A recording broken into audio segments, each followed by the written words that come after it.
gente, como vocês estão? Espero que vocês estejam bem, que estejam lavando as mãos, que estejam ficando em casa, que estejam cuidando dos idosos, que estejam fazendo caridade nesse momento aí tão difícil para todos nós, né? Eu desejo de primeiro lugar aí para todos vocês paz, saúde e muita serenidade nesse momento tão conturbado que, se Deus quiser, vai passar logo logo, né? Bom, gente, agora a partir dessa semana eu decidi gravar algumas videoaulas em PowerPoint. Desde já peço desculpas se algo não ficar muito claro e muito bom, porque é a primeira vez que eu estou fazendo isso. Eu já gravei outras duas videoaulas, uma para o segundo e uma para o terceiro. E conforme as videoaulas vão passando em PowerPoint, né, com o passar do tempo, eu vou aprimorando. Tá bom? Até porque ensinar matemática à distância também não deve ser uma coisa assim tão simples. E eu ainda estou aprendendo. Tudo bem, gente? Mas a primeira coisa que eu quero que vocês entendam é que todos nós professores estamos com vocês, tá? Se sintam acolhidos, não se sintam abandonados. Podem perguntar pelo Classroom, pelo e-mail, pelo Instagram, pelo Facebook, a hora que vocês quiserem, porque a gente vai estar à disposição de vocês. Mas, primeiramente, pensem na saúde de vocês nesse gravíssimo problema que a gente está vivendo, não só no Brasil, né, mas mundialmente. Bom, a aula que eu estou gravando aqui, pessoal, sobre o plano cartesiano, na verdade, essa aqui vai ser a última aula, ou a primeira, talvez a primeira aula que a gente vai particularizar os tipos de funções. Então a gente viu até na semana passada, até a gente entrar aí nessa loucura do coronavírus, a matéria de função, tá? Naquele conceito geral, né? O que é a função de A para B, domínio contra domínio, imagem, enfim, a gente fez toda a parte inicial.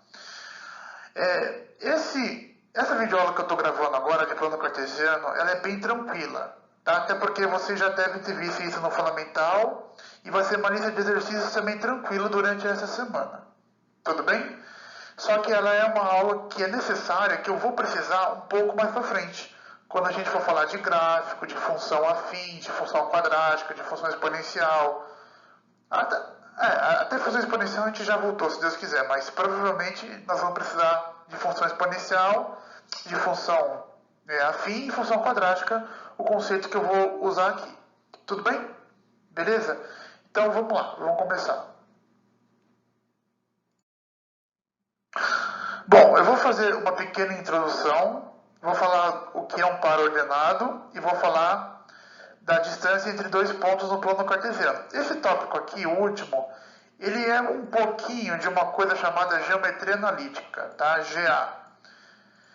Porque, na verdade, a geometria analítica, ela estuda a geometria através de álgebra e usa o plano cartesiano. Então, eu vou usar uma coisa da geometria analítica, que é calcular a distância entre dois pontos, porque isso vai ser importante para a gente, função afim. Vocês sabem que eu sou um professor bem chato e bem rigoroso com o seguinte detalhe. Porque o gráfico de uma função afim é uma reta, né? A função polinomial de primeiro grau, que a gente chama de função afim. Porque é uma reta. Porque a função quadrática é uma parábola. Tá? Então, o porquê o gráfico de uma função afim é uma reta, a gente vai demonstrar usando distância entre dois pontos. Por isso que eu estou colocando aqui. Bom, o assunto principal dos próximos conteúdos são as funções reais de uma variável real. Isso é, funções do tipo f de r em r, lembra dessa notação, que tem o domínio, os números reais, ou um subconjunto deles, e contra o domínio real. Tá? Então, lembrando que esse cara aqui é o domínio, esse cara aqui é o contradomínio. Tudo bem? Então, a gente vai se focar em funções desse tipo que tem domínio e contradomínio real, que são as funções afins, as funções quadráticas, as funções exponenciais, as funções logarítmicas e as funções modulares. Tá? Basicamente, nesse primeiro ano. Então, no módulo, na aula passada, a gente estava vendo funções onde o domínio e o contradomínio podia ser qualquer conjunto, né? Naturais, inteiros, ou qualquer conjunto que não fosse numérico, né? Eu lembro que eu dei para vocês aquele exemplo lá. Considere o domínio todos os polígonos do plano. E o contra o domínio, números reais. Agora considere a função que associa cada polígono à sua área. Então, os conjuntos podiam ser qualquer conjunto, só que aqui a gente vai agora especificar domínio real contra domínio real. Tudo bem?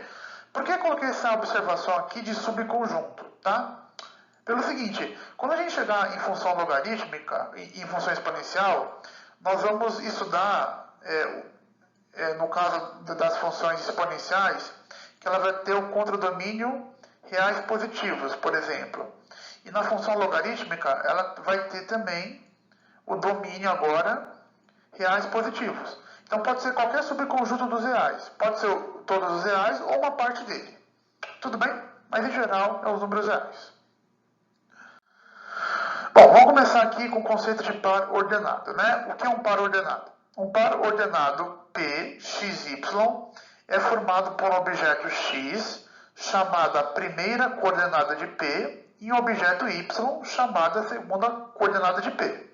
Tudo bem? Então, primeira coordenada, segunda coordenada. E nosso estudo, nós vamos considerar, pessoal, em geral, que x e y são números reais. Beleza? Que foi aquilo que eu expliquei no slide anterior. Beleza?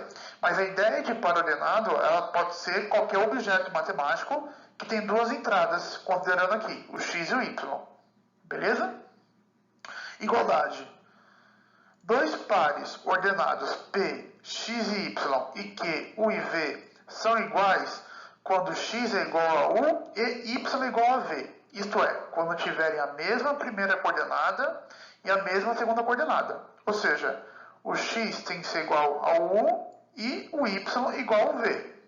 E é um E, né?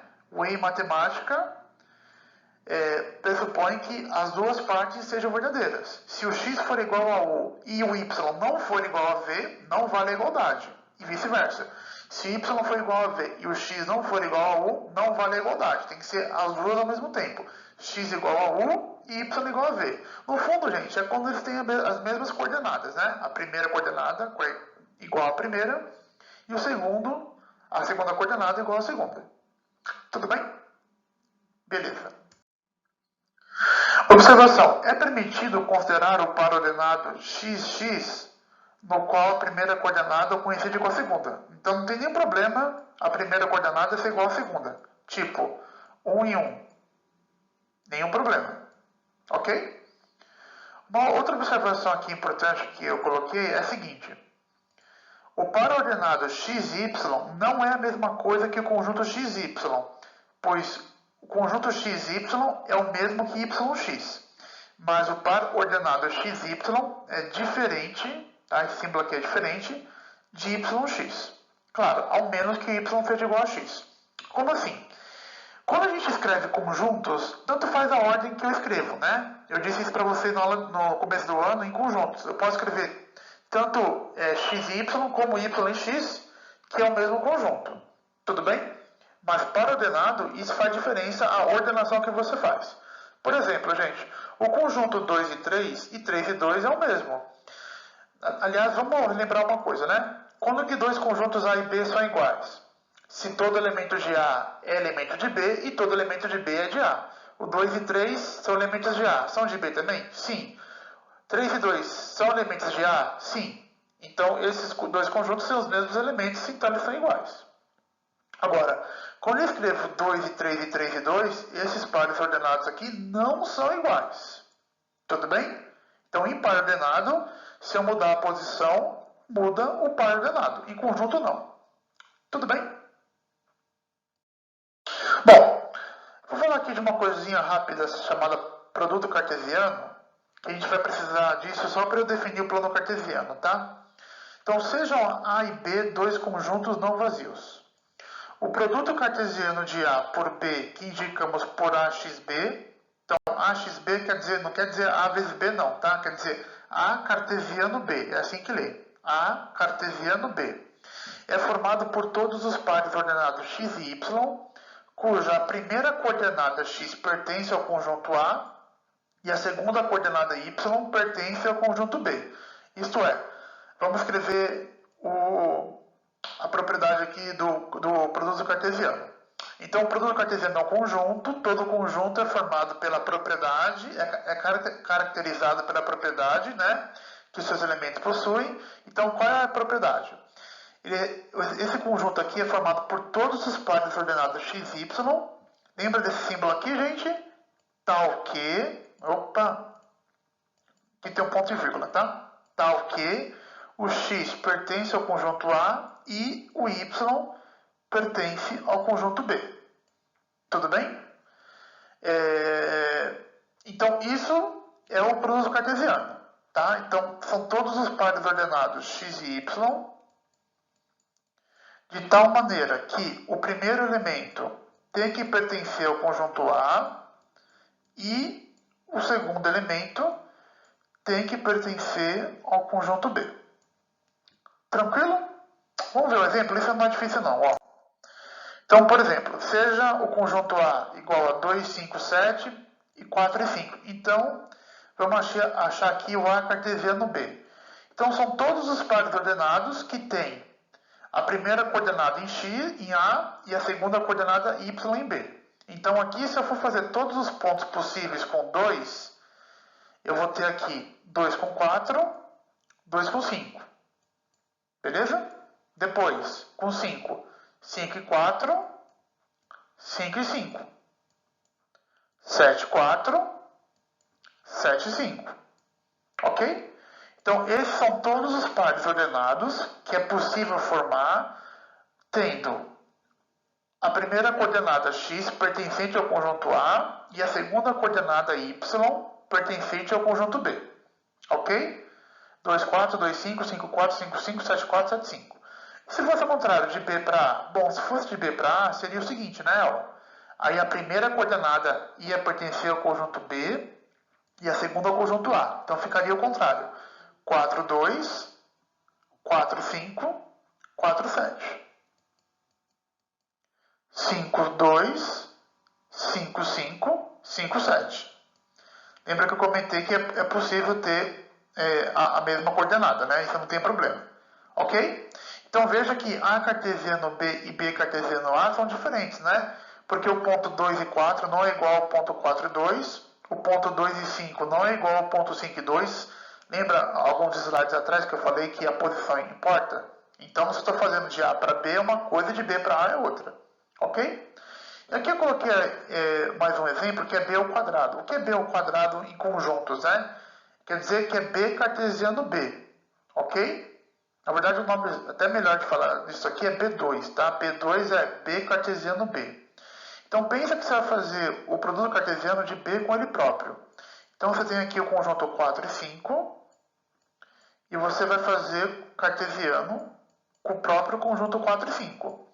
Então, aqui é claro que tanto x como y pertencem ao B. Então, nós temos que fazer todos os pares possíveis, que é 4 e 4, 4 e 5, 5 e 4, 5 e 5. Que são esses elementos aqui.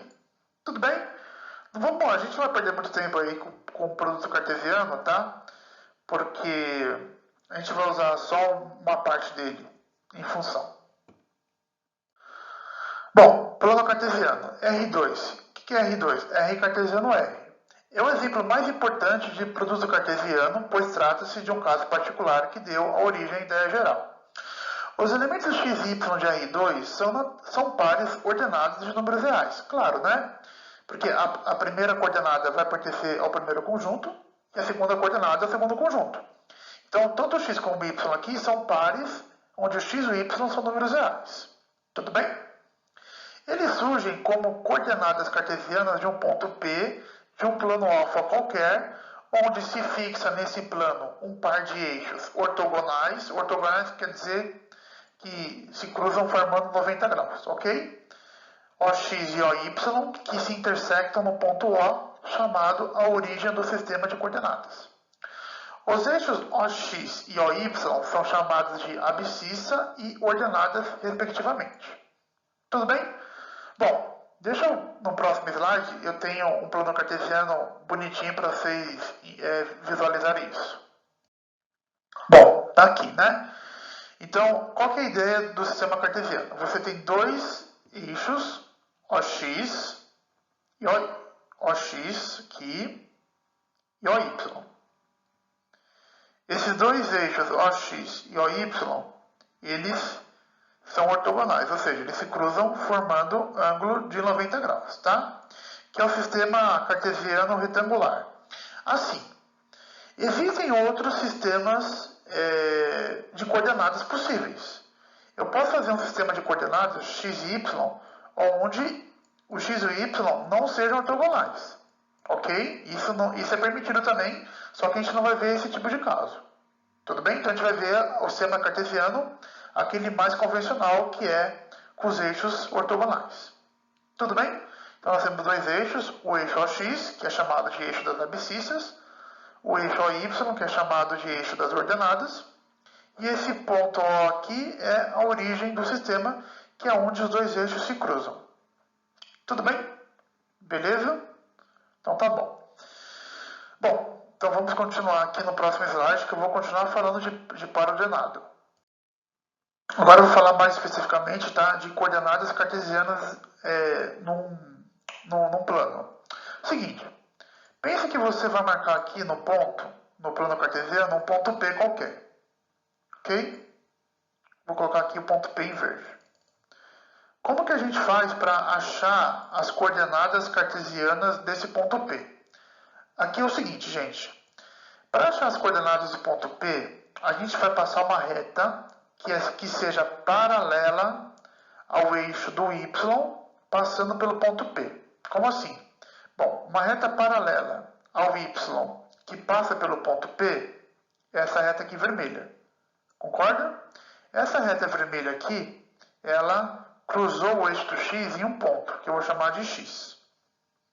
E agora nós vamos também traçar uma reta paralela agora ao eixo do x, que passa pelo ponto P. Então, uma reta paralela ao eixo do x, que passa pelo ponto P, é essa reta aqui amarela. Essa reta amarela cruzou o eixo do y num ponto aqui, que eu vou chamar de y. Ok? Então, o ponto P, ele vai ter coordenadas nesse ponto onde a reta vermelha cruzou, que é x, e nesse ponto aqui onde a reta amarela cruzou, que eu vou chamar de y, tá? Então, nessa interseção dessa reta vermelha com o eixo x, dessa reta amarela com o eixo y, são chamadas de coordenadas cartesianas do ponto P. Tudo bem? Então, o ponto P tem coordenadas x e y. Ok? Então, a ideia é traçar uma paralela ambos os eixos, aonde essa reta paralela cruzar o outro eixo é a coordenada dele, tanto no x como no y. Bom, os eixos OX e OY dividem o plano em 4 regiões, chamadas de quadrantes, caracterizados pelos sinais das coordenadas de seus pontos. Então, no primeiro quadrante nós temos o x maior ou igual a 0 e y maior ou igual a 0. Isso quer dizer que ambos são positivos, né? Tanto o x como o y. No segundo quadrante tem que o x é menor ou igual a 0 e o y é maior ou igual a 0. Então, se o x é menor que 0, é negativo, certo? Terceiro quadrante, x menor ou igual a 0 e y menor ou igual a 0. Então, ambos negativos. E no quarto quadrante, o x é positivo, maior ou igual a 0 e y menor ou igual a 0. Negativo. Bom, como que é a posição desses quadrantes? Vamos ver. Bom, os quadrantes, eles são delimitados aqui pelos os dois eixos, né? E é sempre medido, contado no sentido anti-horário. Então, esse aqui é o primeiro quadrante, esse aqui é o segundo quadrante, esse aqui é o terceiro quadrante, e esse aqui é o quarto quadrante, né? Por que no primeiro quadrante ambas as coordenadas são positivas e nos demais mudam? Né? Então, vou explicar aqui nesse slide. Porque, na verdade, esse eixo aqui, os dois eixos são orientados, né? Aqui, digamos que ele é orientado aqui à direita, entre aspas, e aqui orientado para cima. Tudo bem? Então, todos os números que estão... aqui é a origem, que é o ponto 0. Então, todos os números que estão à direita do eixo x são os números positivos e à esquerda os números negativos. Mesma coisa por eixo y. Todos os números que estão acima do 0 são os positivos e números que estão abaixo do zero são os negativos, tá? Então, se eu pegar um ponto aqui, essa coordenada vai ser positiva e essa coordenada y também vai ser positiva, certo? Direita do zero para cima do zero. Se eu pegar um ponto no segundo quadrante, o x vai ser negativo porque está à esquerda do zero, só que o y continua positivo porque está acima. Se eu pegar um ponto no terceiro quadrante, o x está do lado esquerdo do zero, negativo, e o y está abaixo do zero, negativo. E no quarto quadrante, o x volta a ficar à direita do zero, positivo, só que o y continua abaixo do zero, negativo. Tá? Então, por isso que tem aquele quadro de sinais. Mais, menos, menos, mais, menos. Ok? Bom, e se um ponto P é tal que o ponto P tem coordenadas x e 0, ou seja, se o y for igual a 0, a ordenada for igual a 0, o y, então a gente diz que o ponto P pertence ao eixo do x. Então qualquer ponto que está no eixo do x, aqui em azul, ponto P, se o ponto está aqui no eixo do x, quer dizer que o y dele é 0. E se o ponto P é tal que as coordenadas dele são 0, y, ou seja, se a abscissa dele, se o x for 0, então nós temos que o ponto P pertence ao eixo do y. Tá? Deixa eu fazer aqui um ponto. Então, se a primeira coordenada do ponto for 0, então quer dizer que esse ponto está no eixo do y. E se a segunda coordenada do ponto for 0, quer dizer que ele está no eixo do x. Ok? E se as duas forem 0, professor? Bom, se as duas forem 0, nós temos a origem, tá? O ponto de coordenadas O, 0 e 0 é chamado de origem do sistema. Tá? Que eu já expliquei isso alguns slides atrás, tá? Então, a origem, ela tem coordenadas 0 e 0, que é esse ponto aqui vermelho que eu estou grifando. Bom, vamos ver alguns exemplos aqui, né, de localização. Por exemplo, o ponto A. Quais são as coordenadas aqui do ponto A? Traça aqui, né, a paralela, eu vou encontrar o 2, traça aqui a paralela, eu vou encontrar o 3, né? Então basta a gente olhar aqui, x igual a 2, y igual a 3.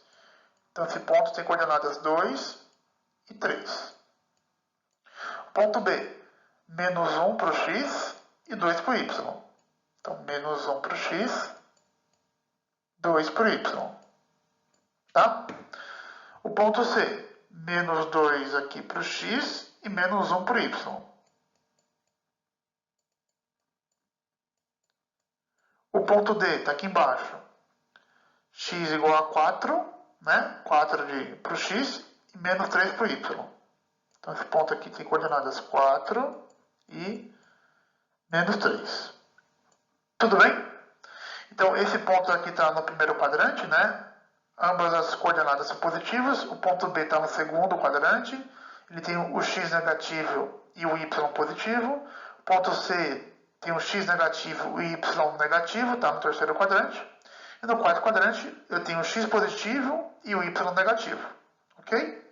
E aqui eu tenho os dois pontos, né, que é o E e o F, que eu expliquei agora há pouco. O ponto E aqui está sobre o eixo do x.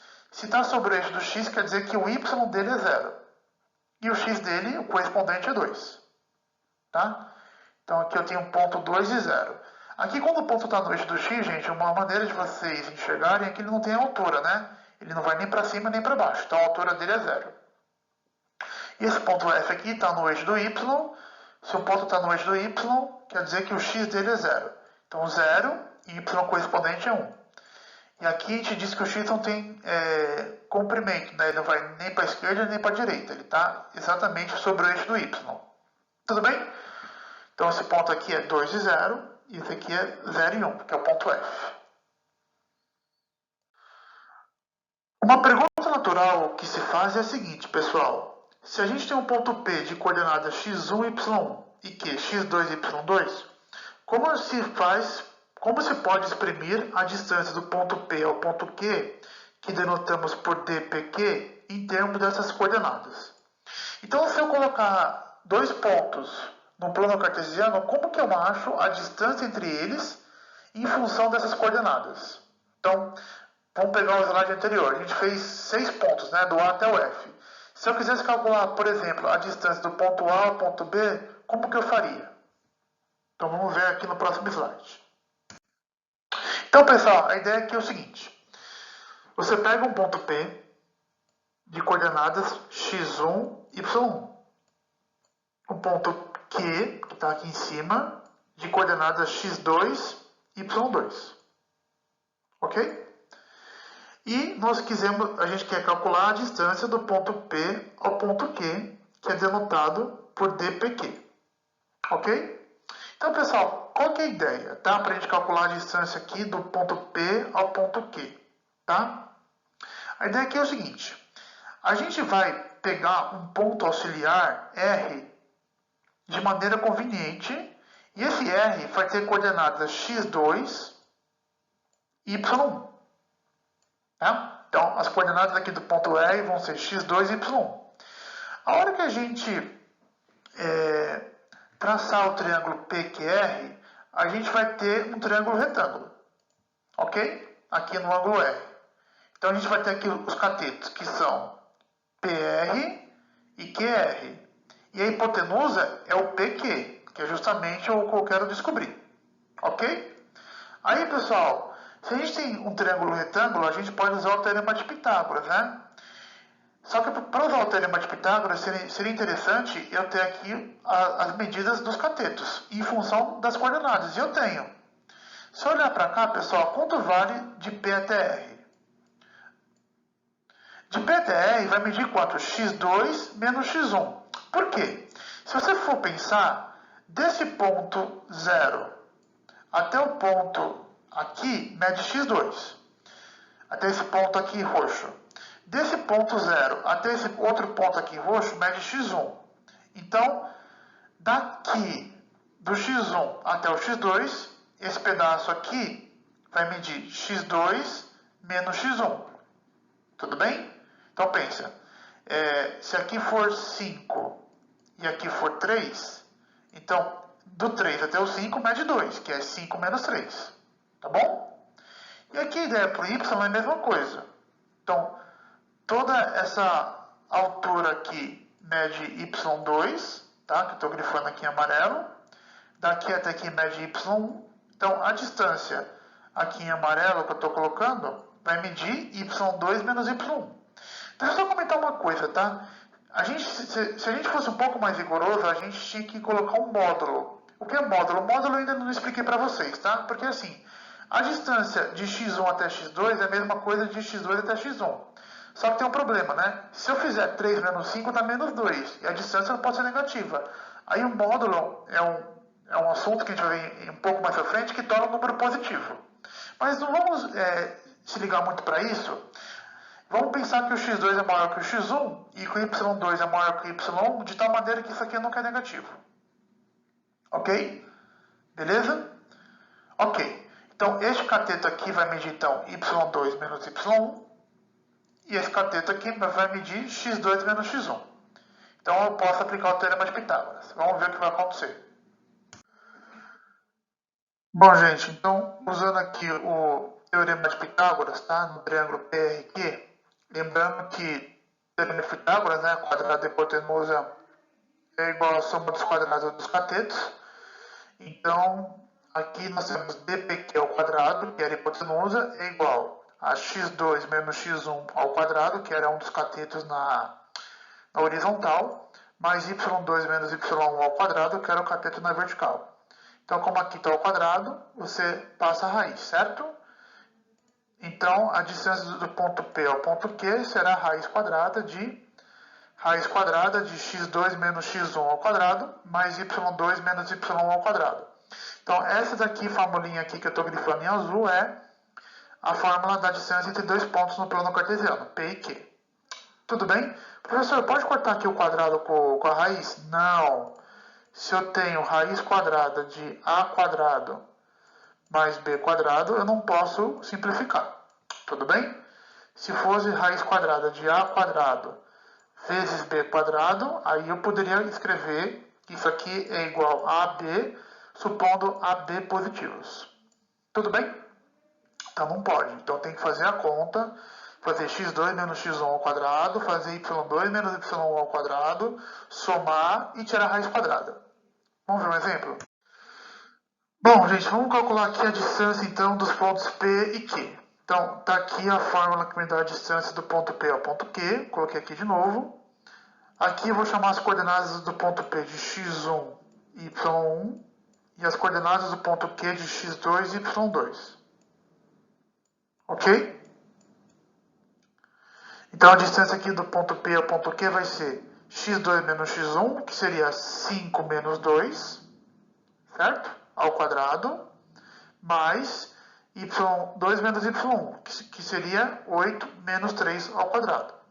Então, 5 menos 2 ao quadrado, 3 ao quadrado. 5 menos 2, 3 ao quadrado, 9. 8 menos 3, 5 ao quadrado, 25. 9 mais 25 dá 34, portanto, a distância entre o ponto P e o ponto Q é raiz quadrada de 34. Professor, poderia fazer x1 menos x2 e y1 menos y2? Poderia, tá?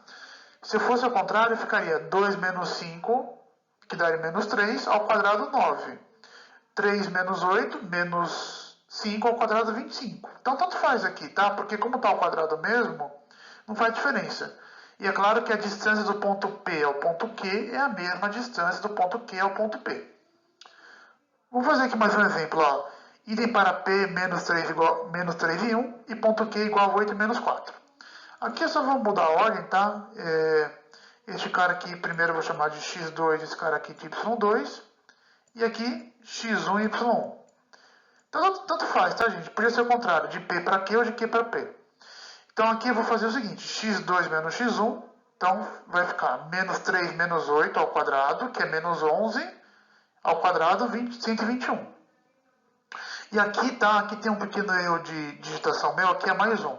Então, y2 menos y1. Então, aqui vai ficar 1 menos 4, porque é y2 menos y1. Tá vendo? Então, aqui vai ficar 1 menos 4, que é 1 mais 4, que é 5 ao quadrado, 25. Então, 25 mais 121, 146. Poderia ser o contrário? Poderia. Aí ficaria assim, ó. Se fosse ao contrário, ficaria 8 menos 3, que é 8 mais 3, que é 11, ao quadrado, 121. Que está ali. Aí seria menos 4 menos 1, que é menos 5, ao quadrado, 25. Então, pessoal, não faz diferença, tá? Se for desse para esse, do P para o Q ou do Q para o P. Só cuidado que quando você for subtrair, né, e o outro número for negativo, tem que inverter o sinal, né? Menos aqui com menos 4, aqui ficou mais 4. Tudo bem? Então foi isso, gente. Essa videoaula. Eu vou postar para vocês a lista de exercícios, que está bem tranquila. Desculpa aí qualquer coisa da gravação, mas eu estou usando até o microfone para aumentar o som, mas eu ainda estou no começo dessas videoaulas, então aos poucos eu vou aprimorando. Peço desculpas por qualquer coisa. Abraços. Se cuidem, saúde em primeiro lugar.